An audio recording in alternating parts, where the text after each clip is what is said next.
if you perceive yourself to have relationship anxiety or money anxiety, body anxiety, food anxiety, all of these are actually just anxiety.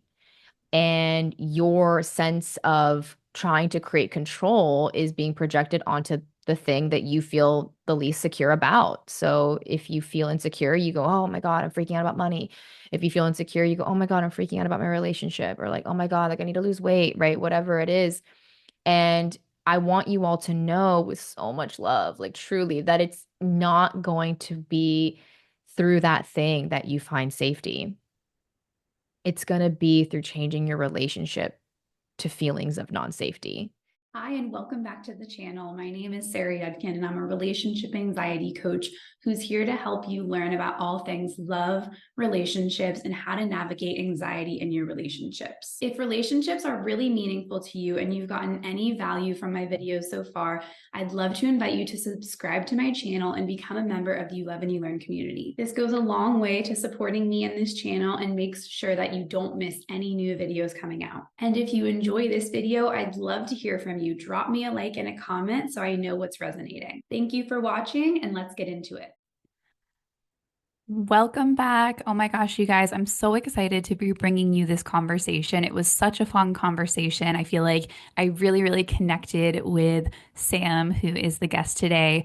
Just right off the bat, we have so much in common. And I feel like the way she explains things about anxiety and OCD patterns, and when we get caught up in feeling trapped in uncomfortable emotions, is just going to really resonate with you. So I'm so excited to share more.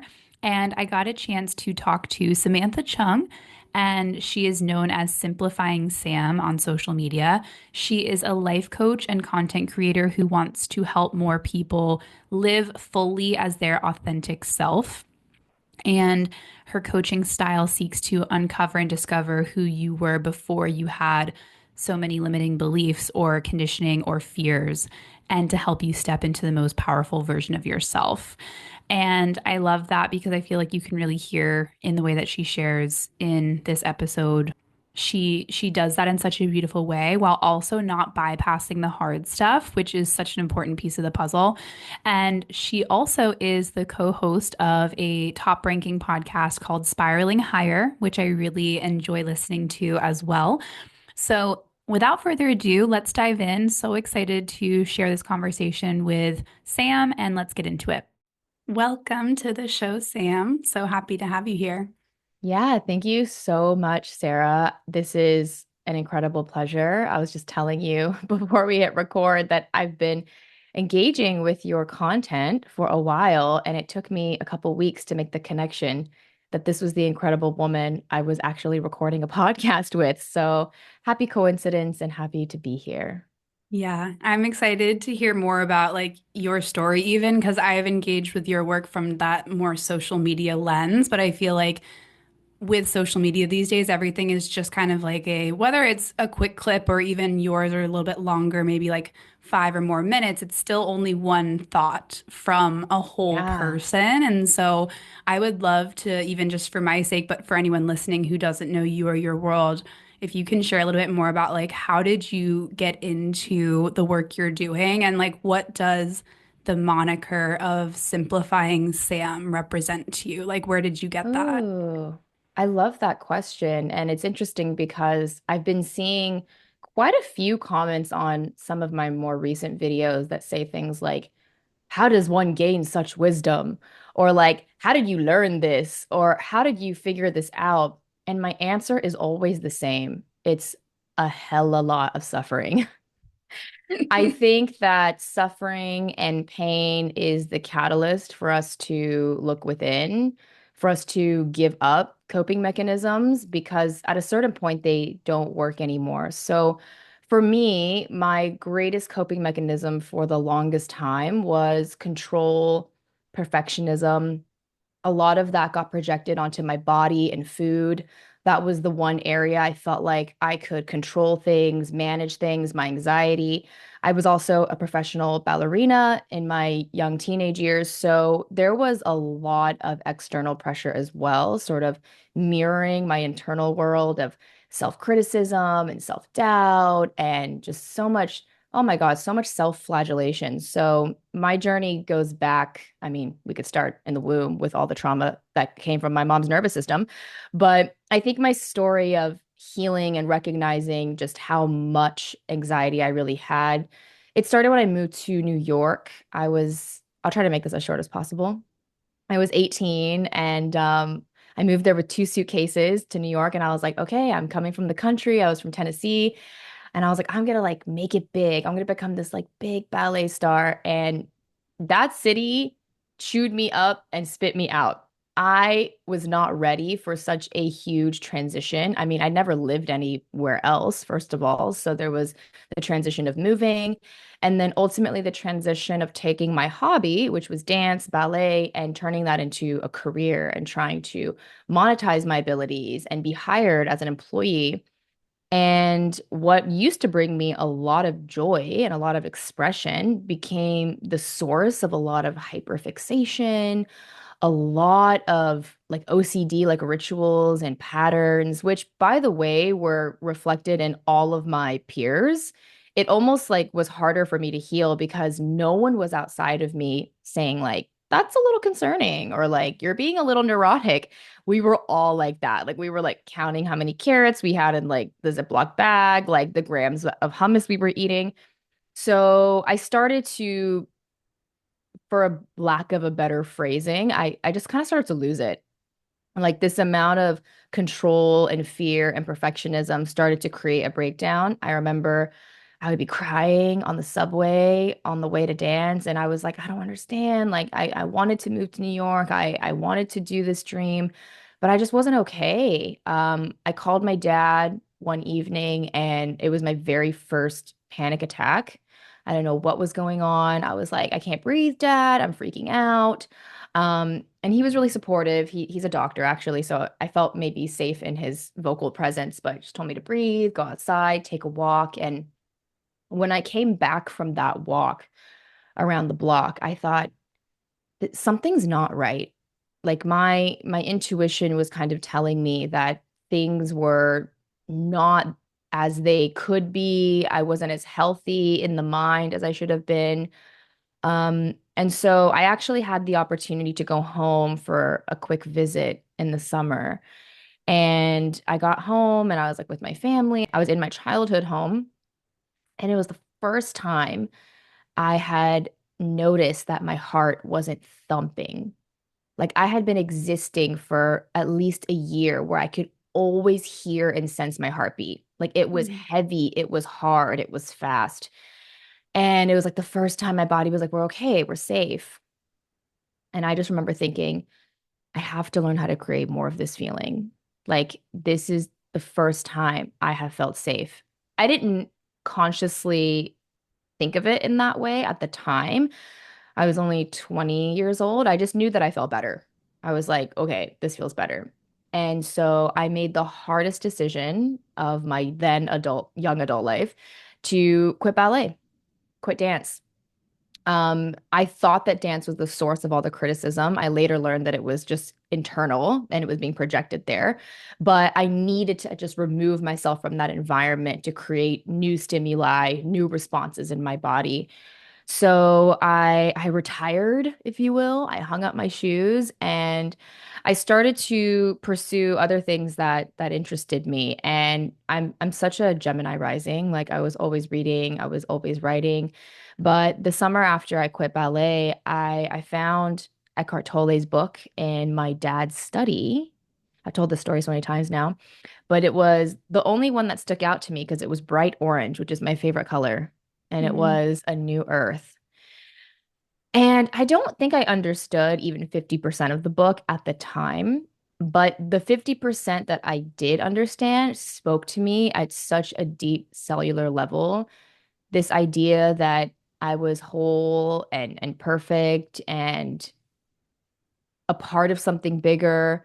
I wasn't a religious person. I didn't grow up in a religious family. I was kind of raised agnostically. So I had no sort of spiritual anchors for when I felt unsafe or anxious, which I think is why a lot of my fixation and patterns got so bad. But I found like a a deep solace in this book. And so I didn't even know what kind of book it was. I was like, how do I read more stuff like this? I was quite shocked to find out that in the bookstore it was called self-help.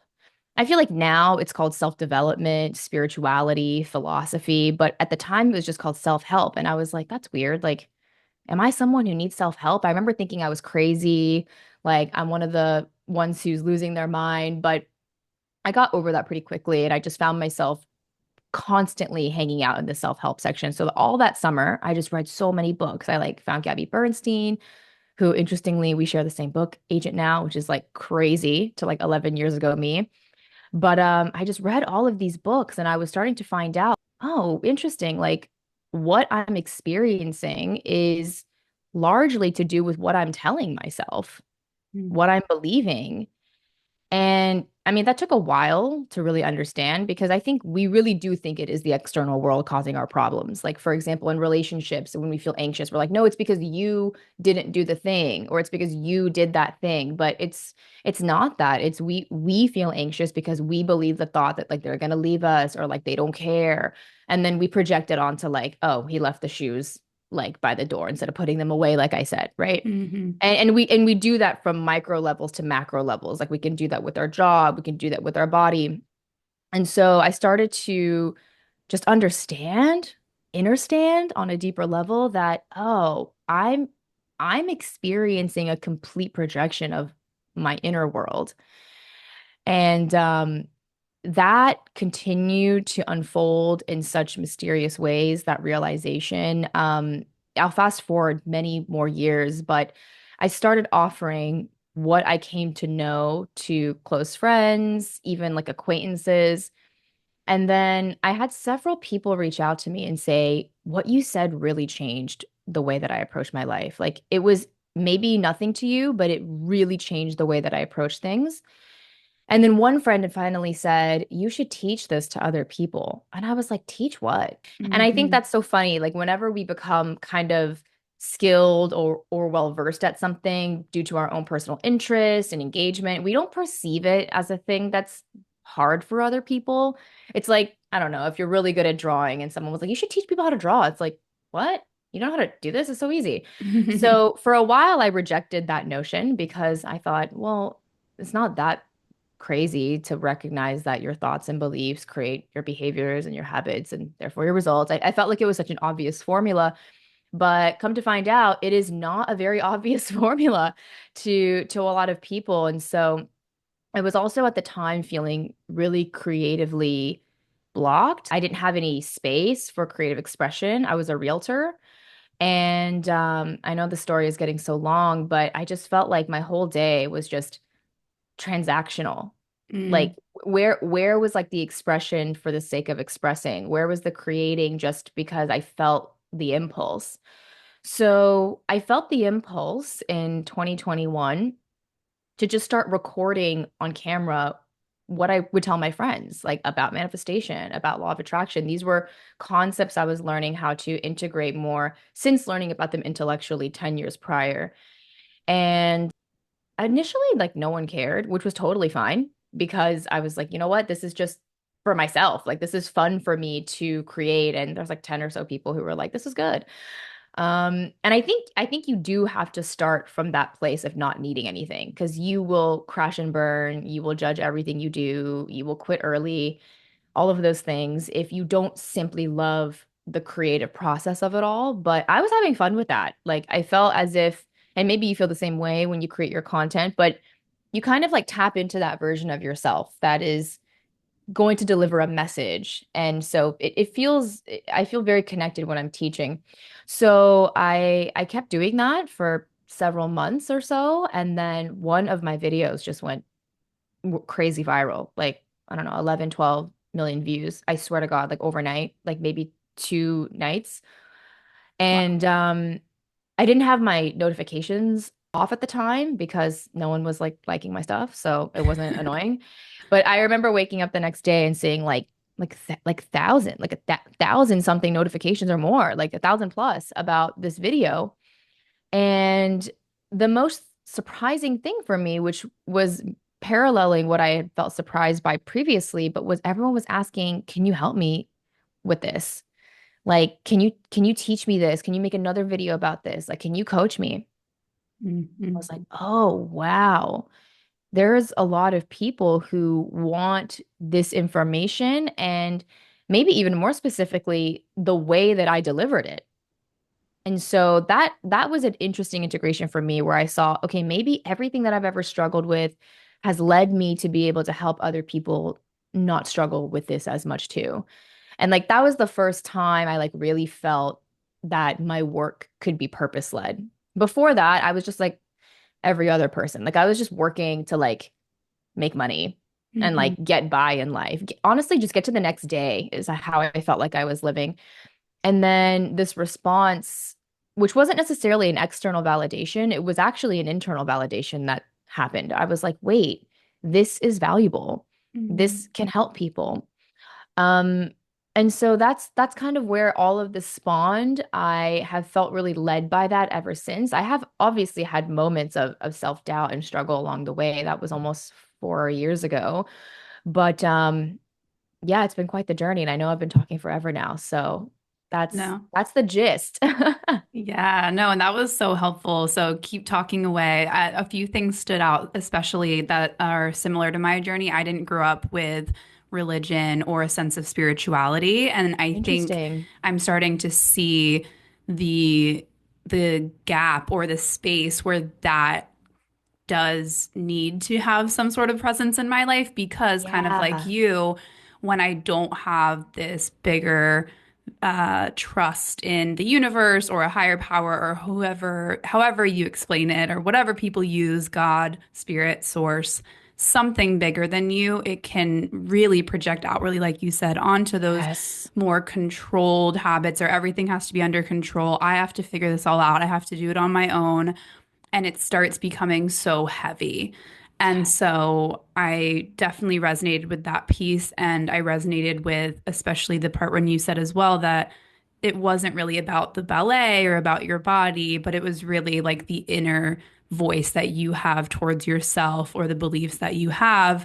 And it got put onto that thing. And I think that's what a lot Hmm. of me and my clients experience in relationships where it's like Yes. the inner perfectionist gets then put on the partner when really it's not the partner that's being imperfect or annoying. Yes, they are in some ways, but like that's just being human and we're adding that extra Hmm. layer of meaning on top. So I definitely know that a lot of people listening will resonate with what you're sharing. Yeah. Oh, that's so interesting, Sarah, that you also didn't grow up with religion because I find it's really hard to find people who didn't have that experience.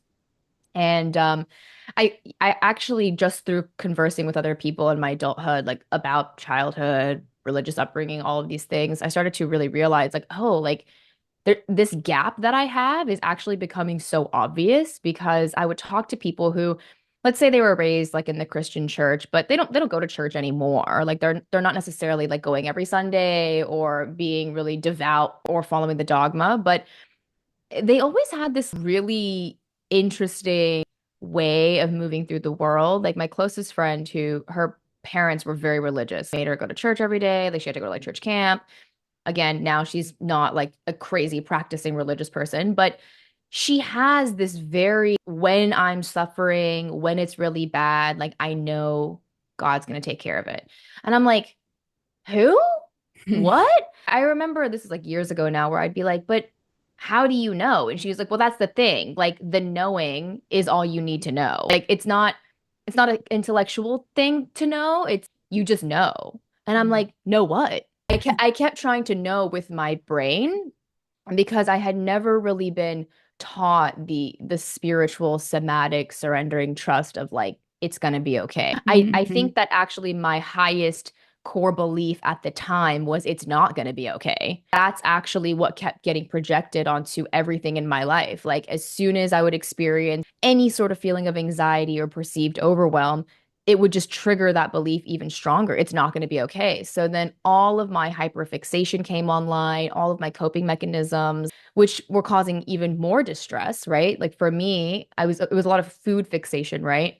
So I'd limit the amount of food, but then limiting the amount of food actually raises like the amount of cortisol in your body. You're actually more stressed. And so I couldn't see myself in the cycle for so long And yeah, it's been over a decade now of learning to trust in something, in being a part of something. And I don't even have a word for it yet because I can't resonate personally with God. I feel like I grew up in the Bible Belt, so I was constantly being told I needed to go to church or that I was going to go to hell. So I kind of learned like that God was not positive, which is a Mm, really interesting, also traumatic experience. But I'm still learning how to. I don't maybe even need to put words around it, but still learning how to release and to trust so that I don't have to go into like the hyper controlling mode. And ironically, that's what has allowed a lot of this work to flourish the way that it has and to help as many people as it has is I have had to let go of like me being the controller of everything. And I think some of that kind of contrasts with what we're teaching, which is that you're the creator of your reality. And I think that that can confuse people because they're like, well, if I'm the creator, then I have to control everything. And mm, and that's kind of what started me on the path. I was like, okay, I'm the creator, so I'm gonna control every step and every action and make it all happen. But what I realized was that it wasn't that I was creating every experience, it was creating how I experience every mm. experience. And so if your partner like leaves you, right? It's not that you necessarily create the experience and need to be the point of self-blame, but how you experience that happening is a reflection of your internal beliefs about yourself. Like you could experience that Mm. as I'm unworthy or no one's ever going to love me or oh, that actually just wasn't aligned and like that's sad, but okay, like we're moving in separate directions and that's good for us in the end. So not everything that happens is your fault. And I think that was a really difficult thing for me to get past too, because I didn't believe in like a divine order at the time. I was like, it's my fault. And a lot of people come into manifestation work from a place of self-blame. Like, okay, I don't like what I'm currently experiencing. I blame myself for creating the situation. Now I need to somehow reclaim the power and agency and create a new life. And so again, it's another control tactic and what's so ironic is that the work I actually do is help people release that, which does, of course, create the experience of a manifestation. They'll be like, "Oh my God, so crazy. When I started working with you, I really wanted to start this thing. And then as soon as we finished, I did it. Or like they did it while we were working together. And it was through releasing needing it to be a certain way and like projecting all of their sense of safety onto it and learning how to find safety within yourself without those conditions because the number one thing an anxious person does is try to find safety through controlling things. Yeah. And it needs to be that you have to learn how to find safety without those things being controlled. And that's so hard. Oh God, like my heart breaks for previous me because I had a lot of, and I don't know if you resonate with this, but I had a lot of OCD tendencies as well, where like not the typical OCD that I think we see in like movies or TV. Like we think like you have to clean something like a million times. That is one place where your OCD can be projected. But my OCD actually just got projected onto myself. Like Mm. I just hyper fixated so much on like my own body or like my own habits. And like I was like a crazy habit tracker person. I've long since eliminated all of that. But it's so hard to sit with the discomfort of anxiety, especially if you have developed some sort of ritualized thing to get rid of it. But the problem with that is that you have to keep doing it. Yeah. And that's why relationships become so difficult because if you always find reassurance through like some sort of argument or like saying something and making your partner do a certain thing, you're always contingent on that routine or that ritual instead of learning how to find safety. So I know, Yeah. bit of a rant. And a lot of the, one of the main anxious hooks or OCD hooks for a lot of the people that come to me to get support and what I used to get stuck on is that phrase of knowing. Like you said, you just know. And you're like, well, how do you know?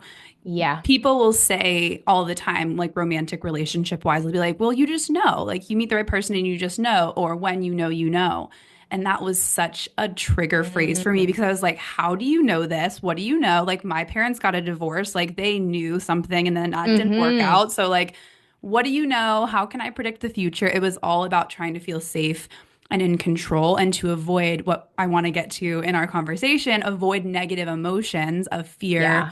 or discomfort or feeling scared and like I don't know how to control things.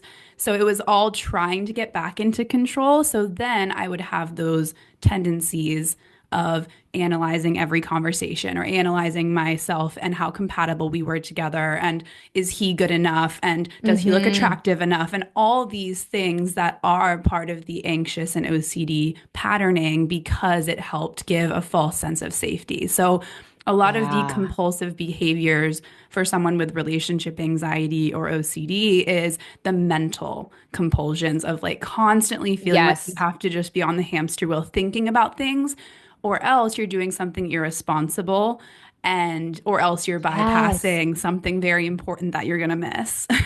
Oh my gosh. I'm so happy we're unpacking this because I haven't talked to anyone about this since I sort of recognized it was like only a year ago, really, that I actually identified that what I was doing was mental compulsions. So I'll just sort of explain my experience with that so that anyone can understand. But like I said, my OCD didn't present itself like we have seen presented in like TV or media, where a lot of the compulsions will sort of physically act themselves out. So let's just say you have anxiety when you leave the house. So you act that out by checking the stove, turning off all the lights 5 times, or, checking the locks after you've gotten to your car. That's a physically acted out compulsion. My compulsions were not physically acted out, which is why I didn't know I had OCD tendencies. They were just constantly mentally checking. So instead of checking the lock or checking the lights, I was checking with thinking. It was like, did I do this? Maybe it was this. It could be that though. No, it wasn't that. Like I would constantly be on this hamster wheel and then I would experience so much exhaustion. And it was because this part of my brain never ceased. Like I never stopped checking. And so I had to learn how to, like you said, find the safety of like, it's okay. I'm not going to miss anything. Anything that is missed, I will have like another opportunity to come back around to because it did feel like, no, if I don't think about that, if I don't get ahead of that, if I don't sort of precede that thought with some sort of precautionary action or thinking, it's not going to be okay. Again, like this belief was coming up, it's not going to be okay. And so, I mean, the work was more than two prong, but like initially it was learning how to reframe this idea that things were going to be okay and like learning how to really practice that somatically. Even when I thought it wasn't going to be okay, it became okay. Like I kind of started there and I thought of all these times where, oh, like that time I really didn't think it was going to be okay, but that actually was. So I'm reminding myself that there have been examples where I've been wrong about things not being okay. And then with the mental compulsions, that was so difficult, but I would start by creating like little windows where I was like, we can start thinking about this again in 10 minutes if it's not okay.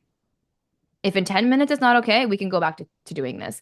But that also requires you to become really aware that you're doing it because I think for years I didn't even know I was doing these mental. I just thought that was how my brain works, which is true to some degree. It is how my brain works, but it's not how my brain has to work at all times. And so rather than me sort of working my brain, my mind was working me and I had no control over it. It was just running crazy all these times. And what I learned about my anxiety, which was later then also projected onto my relationship. So I resonate with a lot of your content and your clients, but I had to learn how to not constantly mentally try to fix, check, control his behavior. And I had to learn how to just accept that like this is what it's like being in a relationship and living with someone else. Like sometimes he doesn't do it the way that like I'm gonna do it. And like I have to just be with the discomfort of that without going into like, is this right? Is this supposed to be happening right now? Like, should he have done the other thing? Like that was causing me so much distress, not him. And that took me a long time. And I'm glad that I had someone who was really patient and was like, this is not me. This is your stuff. And he didn't really shame me for that. It was just he could see it really clearly because he wasn't inside of it, which I think is really helpful. So I wonder too, like if your partner has been that for you, where it's like, okay, this is you're mentally spiraling again, but I'm here and we're gonna get through Yes. it. Yes, it's happened multiple times, and that's part of the reason. I mean, We aren't just with someone for the things they give us, obviously, but when someone can give us a really special gift of their presence or reflecting back something to you, it helps you appreciate, like, wow, I'm actually with a great partner who like understands me. And whether it was 5 years ago in 2020 when I was like, I don't know if I love you the same anymore and was like full on spiraling to Yeah. last week when it was like, oh my gosh, my business, like there's all this stuff and I don't know if I'm doing it right. He's like, let's not do that right now because I can tell the state that you're in is like the headspace Yeah. you're in is not in the place where you're going to think of things in the way that will help you move forward, you know? Mhm. So I do feel lucky that I also have a person who can help me do that. But I do think that it's also about looking within to know that it's not just that other person's job to help you through those negative emotions. Like we need each other. And that's why I think coaching or therapy or friendship or communities, like those are all great because you can be in those spaces with people, but not relying on those people to fix your negative emotions, I think, is also a balance that I'm still kind of figuring out because sometimes I do go to my partner hoping he will rescue me from those negative emotions I'm feeling. Hmm. Yeah, and that's what we do with manifestation. We're like, oh, I really want to manifest $1 million so I can be rescued from these negative emotions. And that really sets you behind the eight ball because, first of all, it projects a perceived future. So now we're not present anymore. And what's so ironic about that is because you keep projecting a perceived future where you're going to have whatever dollars or whatever job or whatever partner, that's why you experience the anxiety you're experiencing because you keep leaving the present. But in order to find more safety and comfort in staying present, we have to also be willing to be with what is present.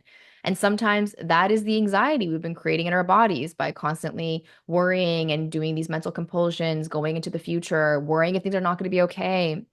We have to learn how to be in our bodies with that. And so I do experience a lot of compassion for myself and other people who keep leaving their bodies and like dissociating to some degree, whether it's through thought or through some sort of other habit, because to just be in your body and to not go into the mind is a very disconcerting process initially. You're like, oh my God, there's so much tension in my chest, or like, oh, my stomach is tight and like curling, or you might feel these heart palpitations. Like, there's a lot of things that are going on in the human body at any given time.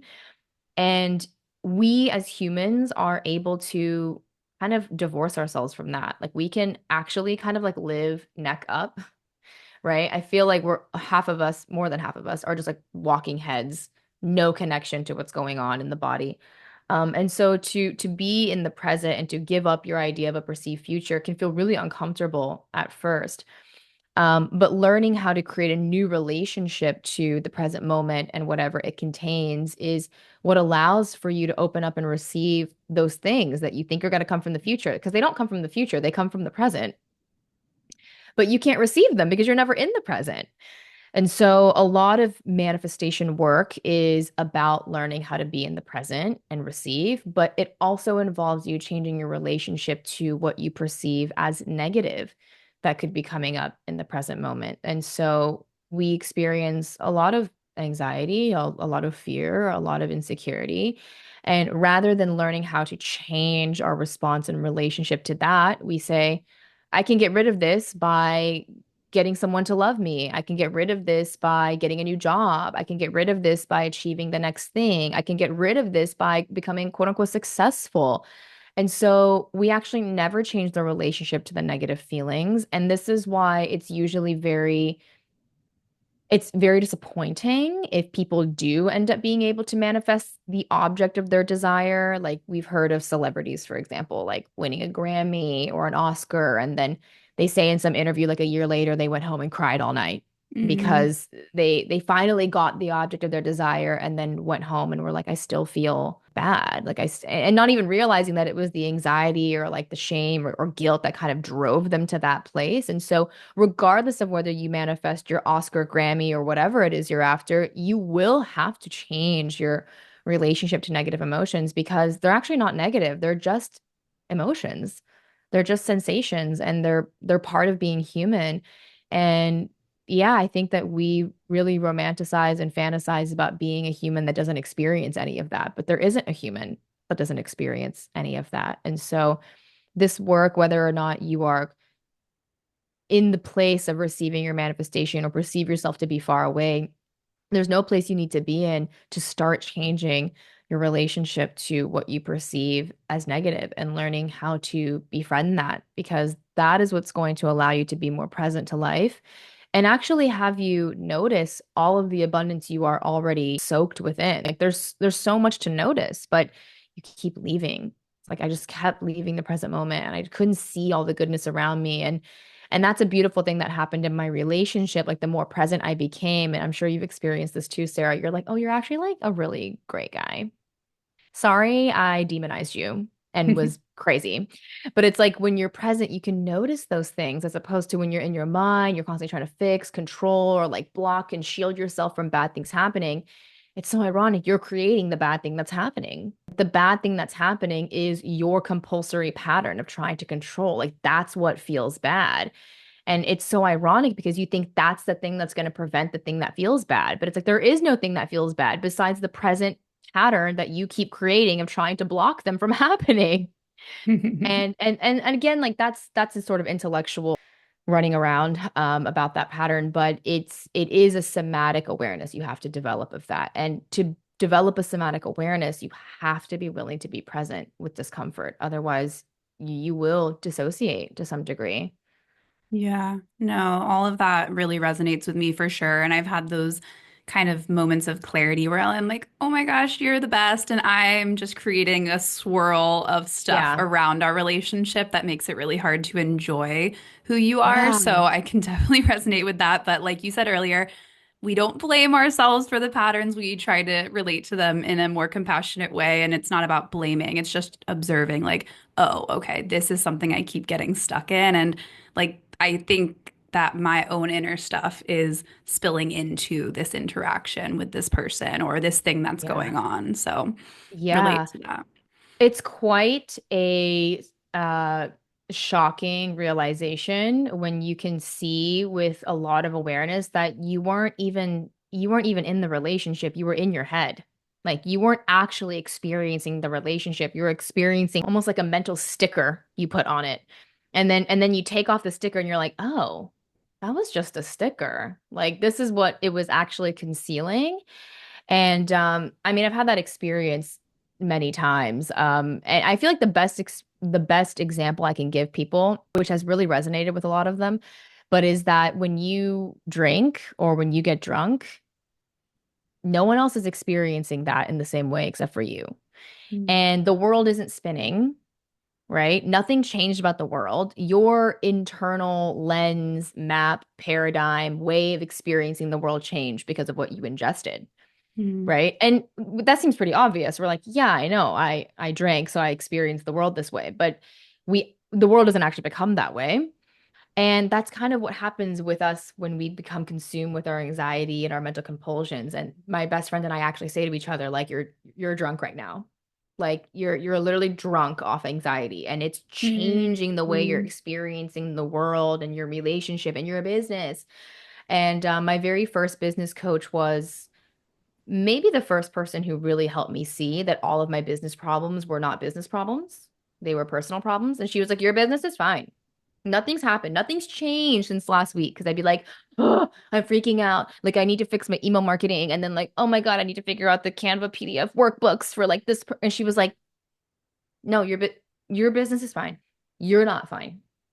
And I had a really hard time with that because I was like, no, it's the workbooks. But mm, again, mm, another hyperfixation, like another sticker that I was applying with my anxiety. And so changing my relationship to business, my partner, my body, my life has been changing my relationship to this anxiety and just these feelings of discomfort and learning how to be like, okay, this is a moment of discomfort. And that's all. It's not my business is crashing.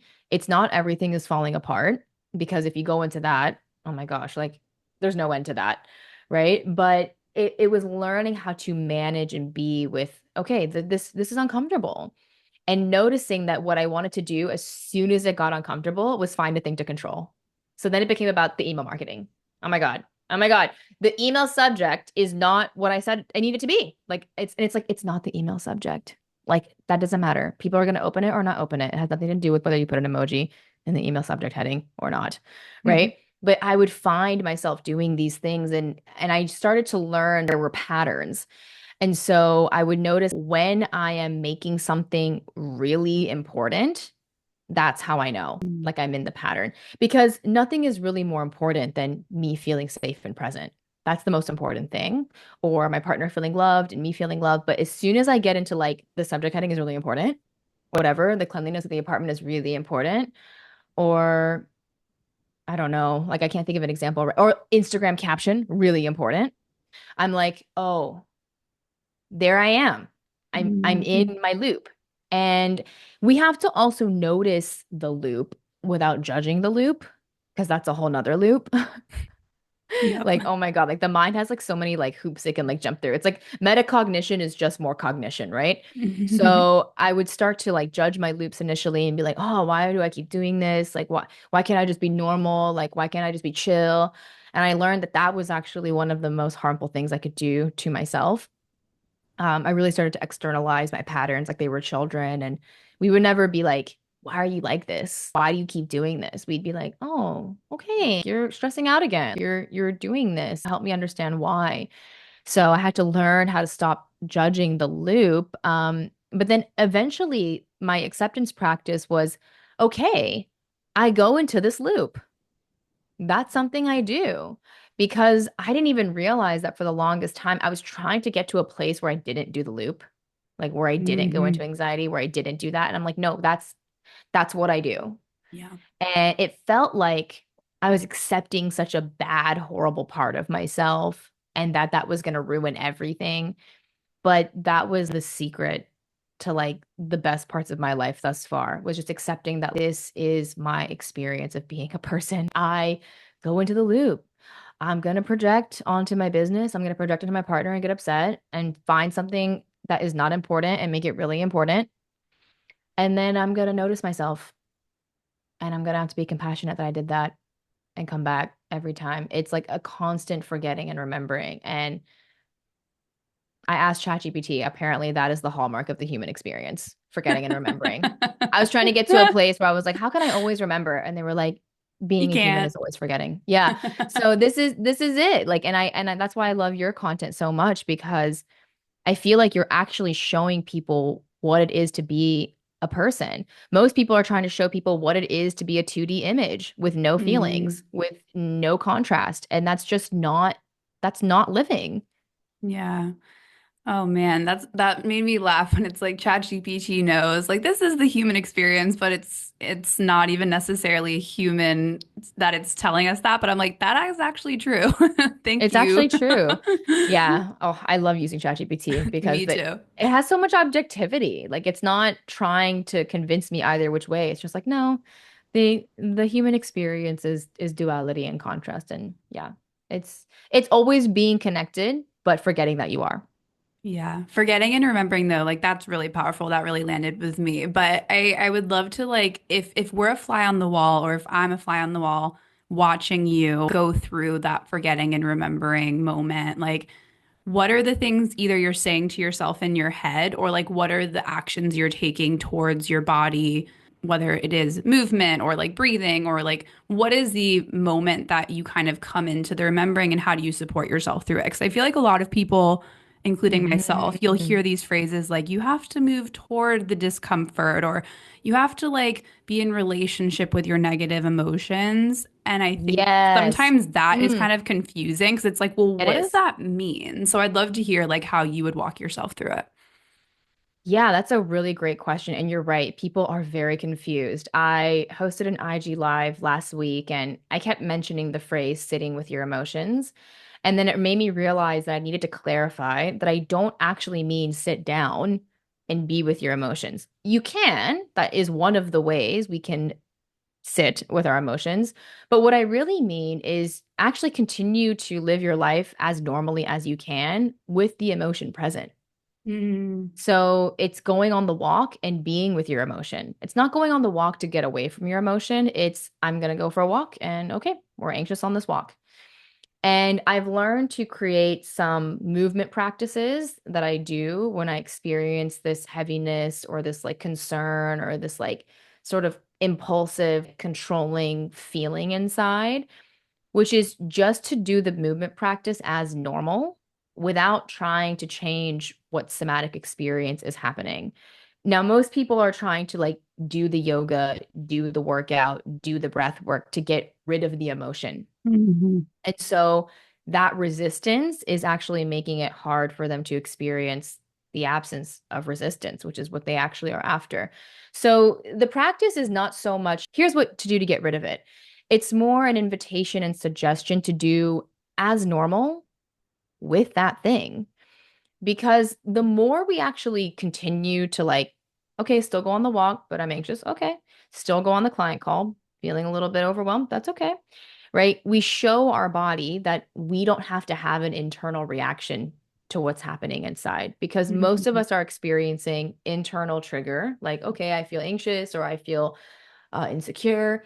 And then that actually triggers more insecurity, more anxiety. It's like, oh, we need to get rid of this. This is a bad thing. We experience it almost as like an external threat, even though it's coming from inside. So we have to learn how to not feel threatened by what feels threatening, if that makes sense.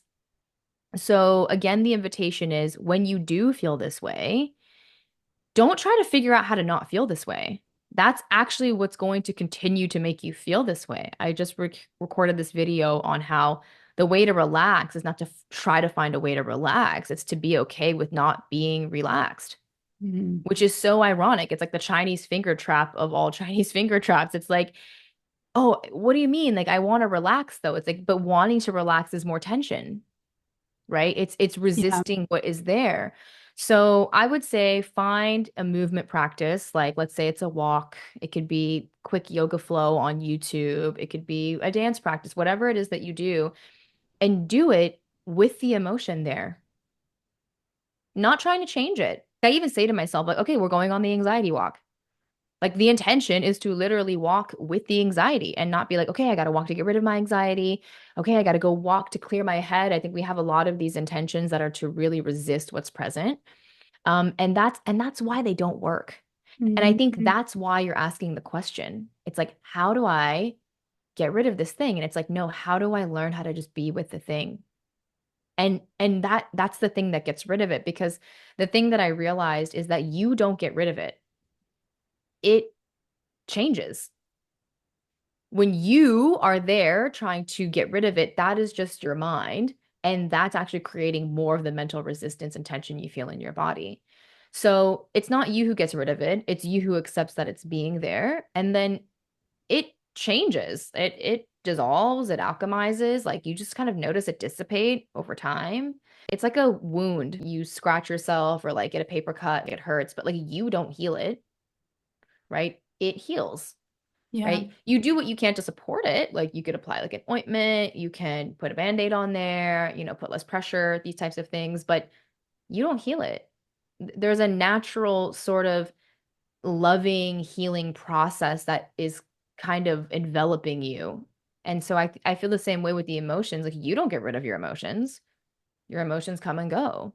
Yeah. And the thing that we do, if we do anything, is learn how to be accepting and continue to move towards life with that being present. And then we create so much safety within ourselves that we don't have to live our life as like a disappointment avoiding obstacle course. Like, oh my God, I have to make sure I don't ever feel anxiety. And people will do crazy like bubble boy stuff to avoid anxiety. Like, okay, before I leave the house, I have to do this, I have to do that, and then I have to do that. And it's like, oh my God, you never feel okay because you're constantly trying to bubble wrap yourself from disappointment or discomfort instead of learning like, oh wow, like I can feel discomfort and like still show up to my calls. I can Yeah. feel discomfort and still go on the walk. I can feel discomfort and like still do my laundry. Yeah. Nothing, my agency doesn't dissipate as soon as I feel discomfort. And that's what actually creates a growing sense of capacity and safety for discomfort. Yeah.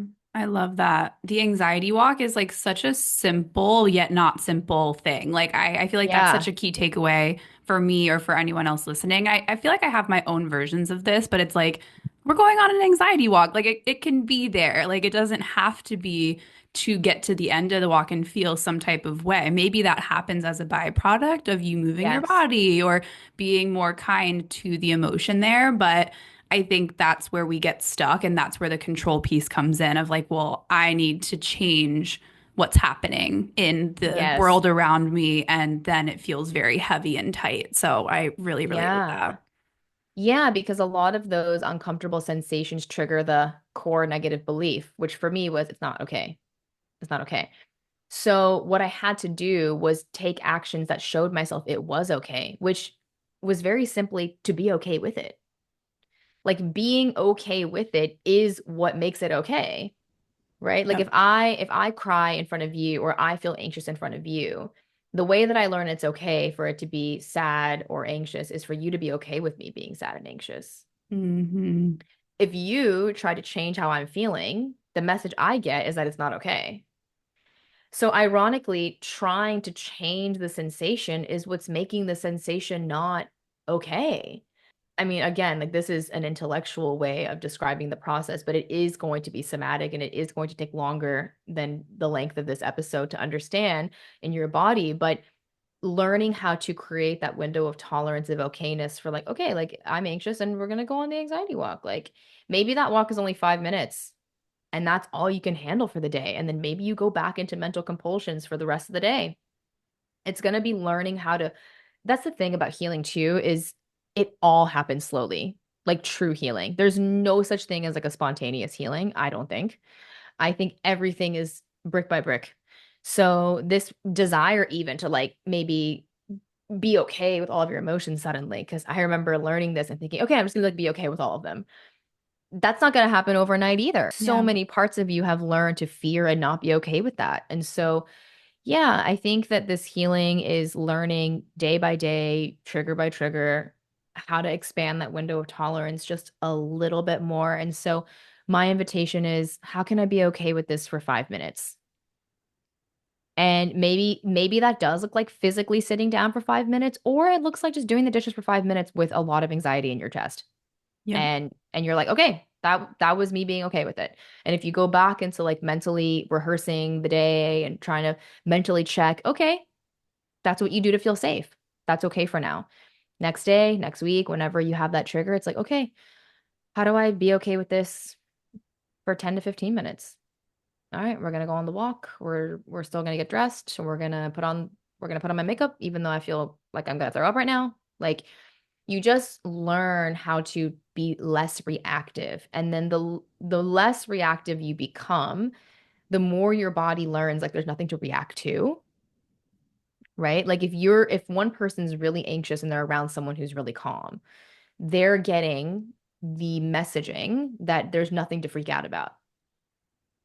And so we have to be those space holders for ourselves.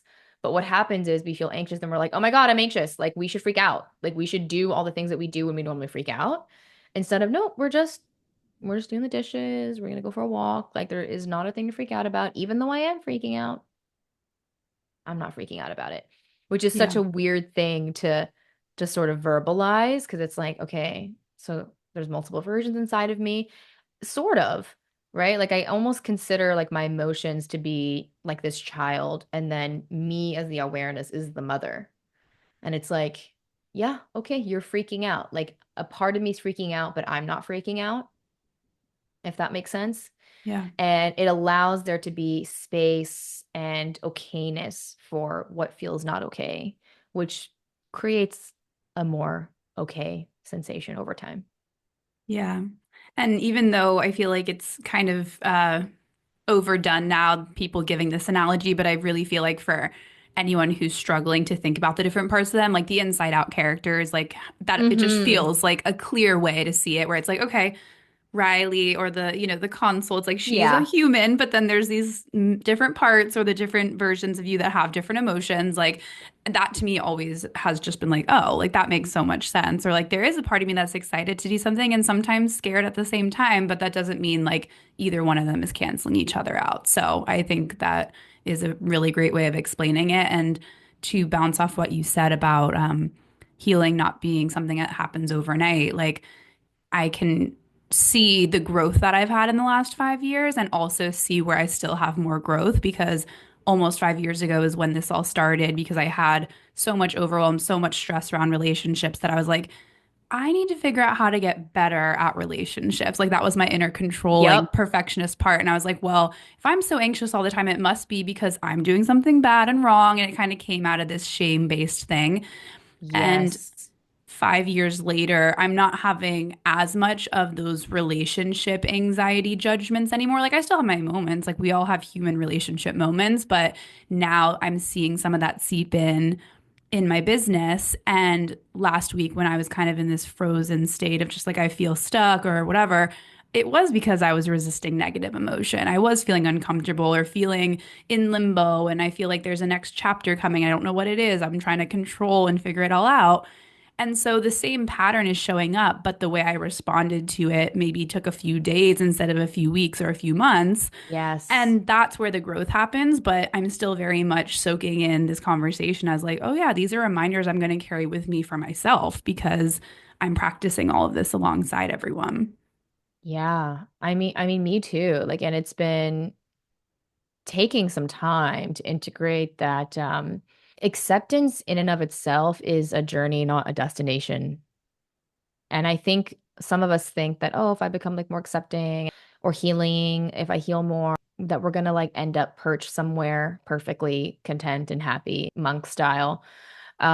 But that's not the life we're living. First of all, we're not meditating like 8 hours a day in the Himalayas, probably if you're listening to this.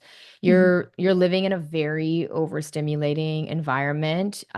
You're being constantly bombarded with media and choices to make, and you're navigating a lot for what I call the ancient human body. I'm always like, okay, ancient body, modern world is how I feel.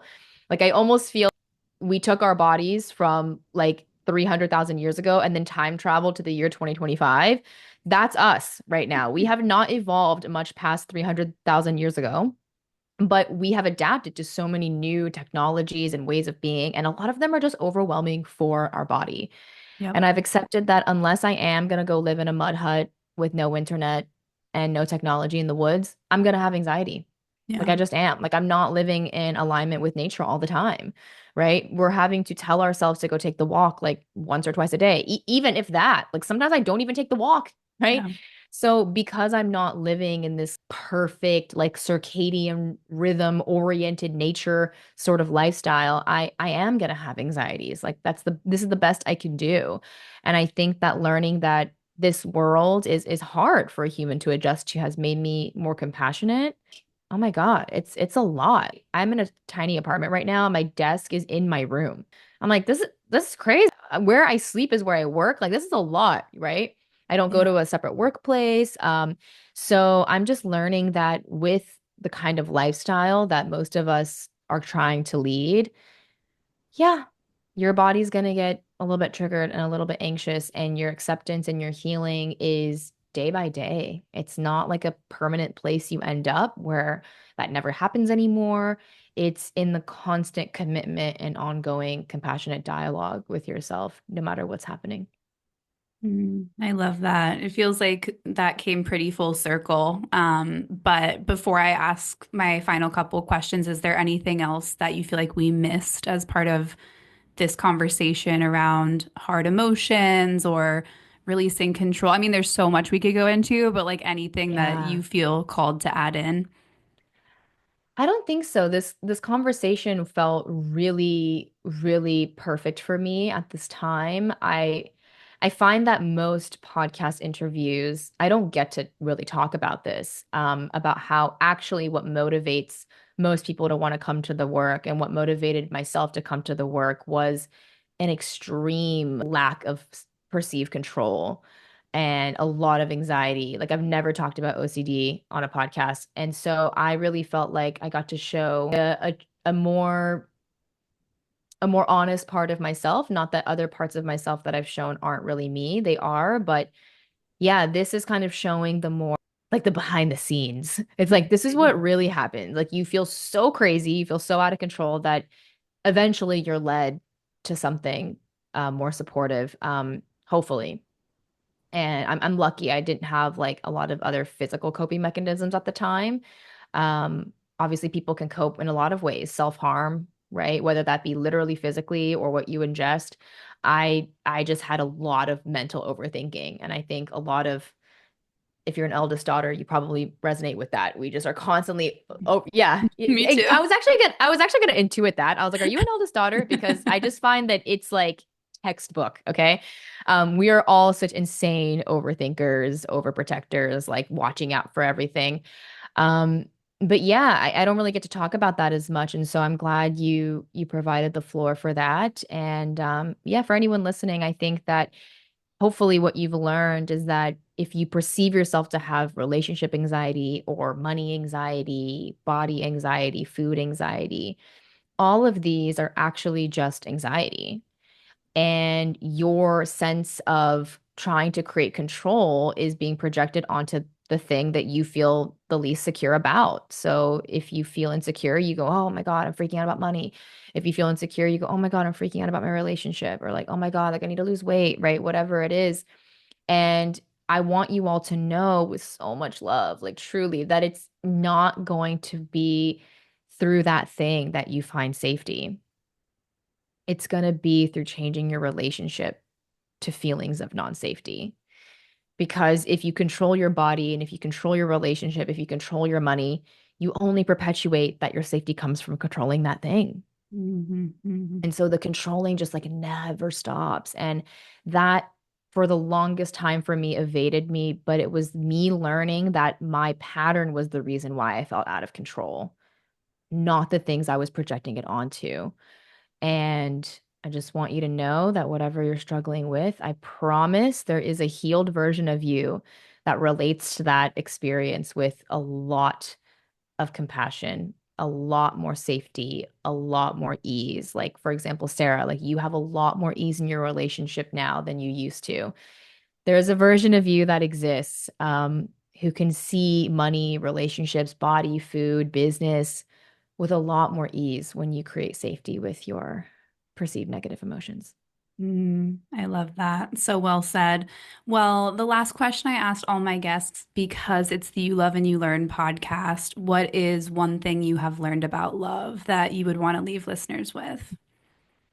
Oh, okay. That's such a beautiful question. Well, here's what I'll say because I feel like it's in alignment with this particular episode, but love is actually you listening to this and trying to learn how to feel less controlling, more trusting. I think that we listen to these podcasts or read these books thinking like, oh, how do I increase my sense of like self-love and like self-trust? Not even realizing that seeking a resource like this is actually deeply loving. Mhm. You know, I used to read books on like how to love myself, like listening to podcasts like, here's tips on self-love, completely bypassing that me clicking on that very episode was an act of self-love. Mhm. Me seeking love was love. And so love is not a thing that you obtain from the outside. It's the thing that inspires all things. Like it comes from within. And everything you create, everything you are attempting to learn and do is love acting itself out. Even you feeling controlling, that's love too, right? Your body is trying to find safety and security. I think of it like a mom who's like overbearing and constantly getting upset with you. It's like that's because they love us, Yeah. right? So I learned to see even my anxiety as love instead of this Mm. horrifying thing I had to avoid and get rid of. Like imagine if I had to get rid of my mom because she was so worried, right? Yeah. No, you change your relationship to that. Like, oh, mom, it's okay. Like, I know you're just worried. I'm doing Yeah. great though. And I Hmm. feel like seeing my anxiety as that love has been so healing. And so, yeah, you're self-loving if you're in this listening to this episode right now. If you're working towards creating a more healing pattern in your relationship or with yourself, that's love. There's actually nothing that isn't love. Mm. So, so powerful. Well, if people want to stay connected with you or learn more about your work, or where can they find you on the interwebs and in the Yeah, universe? I literally always say interwebs. That's so funny. You can find me on the interweb on Instagram and TikTok. My username is simplifying.sam. You can also listen to my podcast that I co-host with my friend Gina. That's called Spiraling Higher. We are one of the top podcasts for spirituality, consciousness, and healing. We make it relatable, we make it understandable, not so heavy, right? Because not all healing has to be heavy, but heaviness is good. It's also what brings us here. So that's loving too. That's me. And I'm also, I don't know when this is going to be released. Do you know when this is going to? In the next month or so. Yeah. Oh, okay.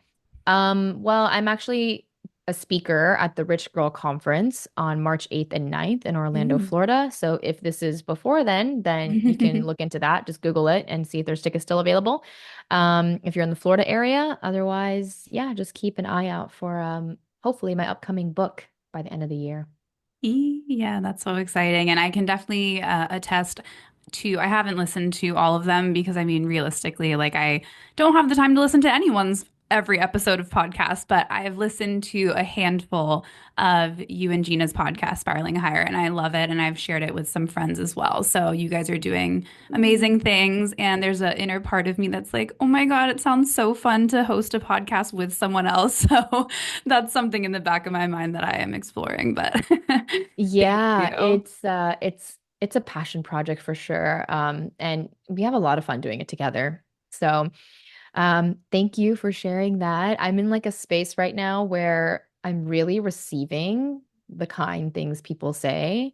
I Mm, think that one of my patterns has been to block them as if mm, like, no, that's like not a true thing. Like a belief I had for the longest time was, oh, people are just saying that. mm.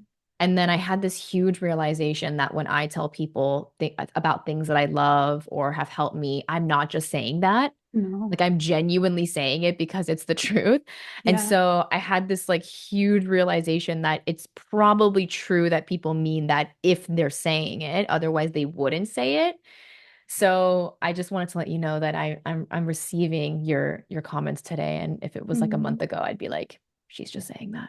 But today I'm in a state of receiving. So thank you. Yeah, you're so welcome. Well, thank you so much for your time and your wisdom. And thank you, everyone, for listening to another episode. And we will see you in the next one.